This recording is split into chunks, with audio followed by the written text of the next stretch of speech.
નવા વાવાઝોડા માટે તૈયાર રહેજો। જી હા દર્શક મિત્રો, ફરી એકવાર નવું મજબૂત અને તોફાની વાવાઝોડું બનતું જોવા મળી રહ્યું છે। હાલ અત્યારે આ વાવાઝોડું બંગાળની ઊંડાણના દરિયાની અંદર અને ઇન્ડોનેશિયા આજુબાજુના વિસ્તારોમાં સક્રિય બનતું જોવા મળી રહ્યું છે। સાથે સાથે અરબ સાગર અને બંગાળની ખાડીના મધ્ય ભાગોની અંદર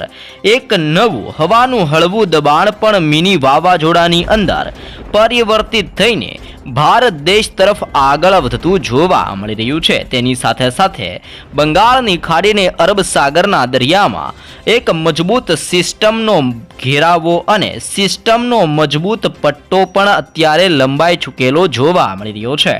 જેને લઈને ઘોર અંધારી રાતની વચ્ચે તોફાની પવનોની તીવ્રતાની સાથે ને આંધી તુફાન વંટોળ સાથે પતરા ઉડતા હોય તેમ આબ ફાટતું જોવા મળવાનું છે। ભુવનેશ્વરના દરિયાઈ કિનારાના વિસ્તારથી વિશાખાપટ્ટનમના વિસ્તારોની અંદર વિજયવાડાના વિસ્તારથી લઈને નાલ્લોરનો વિસ્તાર, ચેન્નઈ, પોંડુચેરી, બેંગલુરુ, કોયમ્બતુર, તંજાવુર, મંગલુરુના વિસ્તારોથી લઈને તિરુનંવેલીના વિસ્તારથી શ્રીલંકાના સંપૂર્ણ વિસ્તારોમાં ખેદાન મેદાન આજની રાત્રિ દરમિયાન જોવા મળી શકે છે। આમ આ વિસ્તારોમાં નવી સિસ્ટમ અને નવા વાવાઝોડાના મજબૂત ઘેરાવા બનીને ભારે જોર દર્શાવતા જોવા મળી રહ્યા છે। સાથોસાથ ગુજરાત ઉપર પણ મજબૂતથી લઈને ભયંકર હાઈ પ્રેશર સિસ્ટમનો એક નવો ઘેરાવો અત્યારે સક્રિય બનતો જોવા મળી રહ્યો છે અને નવી હાઈ પ્રેશરની અસર પાકિસ્તાનના ક્ષેત્રોથી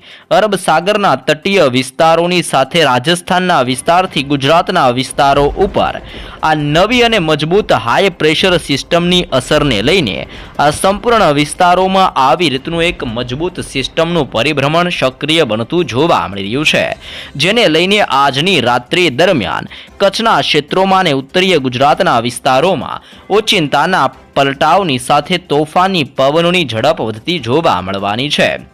નવી આગાહી પ્રમાણે દક્ષિણીય ભારત અને પૂર્વીય ભારતના વિસ્તારોમાં આજની રાત્રિ દરમિયાન વીજળીના ચમકારા જોવા મળી શકે છે। જો કે ગુજરાતના હવામાનની અંદર ધીમા પલટાવ સાથે ઘોર અંધકાર રૂપી વાદળો ફરીથી અત્યારે ખેદાન મેદાન દર્શાવતા હોય તેમ પવનનું જોર ગુજરાતમાં વધારતા જોવા મળવાના છે, જેને લઈને ગુજરાતની અંદર આવનાર 2 થી 3 દિવસની અંદર કંઈક હલચલ સર્જાતી હોય તેમ દરિયાની અંદર તોફાની પવનોની તીવ્રતાની સાથે દરિયો ગાંડોતૂર બનીને દરિયાઈ કાંઠાના ભિન્ન ભિન્ન ક્ષેત્રોની અંદર ઉથલ પાથલ સર્જતો જોવા મળવાનો છે અને ગુજરાતના હવામાનની અંદર લાંબા સમયના વિરામ બાદ કંઈક નવા જૂની થવાને લઈને મોટી મોટી આગાહીઓ દર્શાવવામાં આવી રહી છે અને ગુજરાતની અંદર ડબલ ઋતુનો અહેસાસ થતો હોય તેમ એક તરફ ગુજરાતમાં ભયંકર ગરમી અને બફારાનું પ્રમાણ જોવા મળી શકે છે અને રાત્રિ દરમિયાન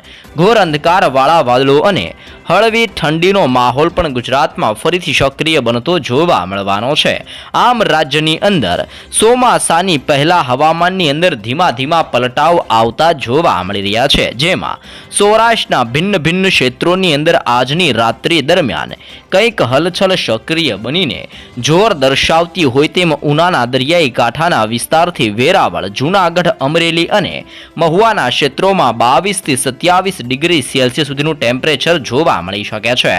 અલંગના વિસ્તારથી ભાવનગર, બોટાદના ક્ષેત્રોથી જસદણ, ગોંડલના વિસ્તારથી રાજકોટના વિસ્તારોની અંદર અને ચોટીલાના પંથકથી સુરેન્દ્રનગર, મોરબી, જામનગર, સલાયા, દેવભૂમિ, દ્વારકા, ભાનવડના વિસ્તારથી લઈને પોરબંદરના ઠેર ઠેર વિસ્તારોમાં ઓચિંતાના મોટા પલટાવ આવતા હોય તેમ સંપૂર્ણ સૌરાષ્ટ્રના હવામાનની અંદર ઓચિંતાના મોટા પલટાવ આવવાની શક્યતા અને તોફાની પવનોની લહેરો ઉઠવાની આગાહી સૌરાષ્ટ્ર માટે દર્શાવવામાં આવી રહી છે। આમ સૌરાષ્ટ્રના સંપૂર્ણ વિસ્તારોમાં એકાએક મોટા પલટાવની સાથે તોફાની પવનોની લહેરોની સાથે માવઠા રૂપી નવું સંકટ સૌરાષ્ટ્રની અંદર જોર દર્શાવતું જોવા મળવાનું છે। જો કે કચ્છના વિસ્તારોની માહિતી મેળવવામાં આવે તો કચ્છ ઉપર પણ વરસાદીય સિસ્ટમનો ઘેરાવો હવે જોર દર્શાવીને પવનની લહેરો લાવતો જોવા મળી રહ્યો છે।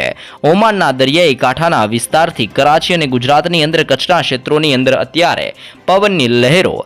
ભયંકર અસરો દર્શાવવાની શરૂઆત કરતી જોવા મળી રહી છે. લખપત, ગાંધીધામ, રાપર, ખાવડ, બારડોલી, નળિયા અને માંડવીના દરિયાઈ કાંઠાના ક્ષેત્રોવાળા વિસ્તારોની અંદર અત્યારે તોફાની પવનોને લઈને સતત હલચલ તીવ્ર બનીને ભારે જોર દર્શાવતી હોય તેમ અંધકારરૂપી વાદળોના મજબૂત ઝુંડના પટ્ટા કચ્છના ક્ષેત્રોની અંદર સવાઈને ઝાપટા સ્વરૂપે વરસાદી માહોલ અંગે પણ આગાહી આપવામાં આવી રહી છે. દક્ષિણીય ગુજરાતના સદાબહાર લીલાછમવાળા જંગલો અને ભેજયુક્ત વાળા વિસ્તારોની અંદર અત્યારે પવનોની સાથે સાથે કમોસમી વરસાદનો ઘેરાવો અસર દર્શાવતો જોવા મળી રહ્યો છે. આમોદના વિસ્તારથી રાજપીપળા, ભરૂચના ક્ષેત્રોથી લઈને નર્મદાના વિસ્તારોમાં, સુરતથી લઈને વ્યારા, નવસારી, ડાંગ અને વલસાડના વિસ્તારોની સાથે આહવાના વિસ્તારમાં એકાએક મોટા પલટાવ આવતા હોય તેમ દક્ષિણીય ગુજરાતના સંપૂર્ણ વિસ્તારોમાં સિસ્ટમના ઘેરાવાની સાથે મોટા પલટાવની શક્યતા દર્શાવી દેવામાં આવી રહી છે. તે ઉપરાંત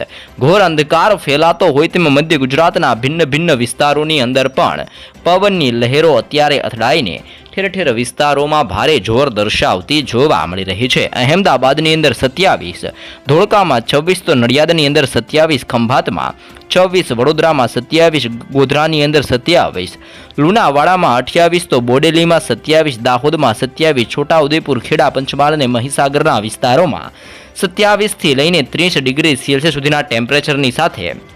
મધ્ય ગુજરાતના વિસ્તારોની અંદર પણ તોફાની પવનોની લહેરોની સાથે માવઠાનું નવું સંકટ મંડરાતું જોવા મળી રહ્યું છે. અને રાજસ્થાનની સરહદને અડીને આવેલા ઉત્તરીય ગુજરાતના ઠેર ઠેર વિસ્તારોને અનેક જિલ્લાઓની અંદર પણ હલચલ અત્યારે જોર પકડતી જોવા મળી રહી છે. જેને લઈને ખાસ કરીને રાધનપુરના પંથકથી લઈને મહેસાણા, હિંમતનગર, ખેડબ્રહ્મા, પાલનપુર, થરાદના વિસ્તારો, આમ ઉત્તરીય ગુજરાતના તમામે તમામ પંથકો જેમાં બનાસકાંઠા, સાબરકાંઠા, અરવલ્લી, પાટણ, મહેસાણા અને ગાંધીનગરના હવામાનમાં પલટાવ આવવાની સાથે કમોસમી વરસાદ અને માવઠાનો નવો ઘેરાવો ગુજરાતની અંદર આવનાર 2 થી 3 દિવસમાં ઘેરાઈને ભારે જોર દર્શાવતો જોવા મળવાનો છે.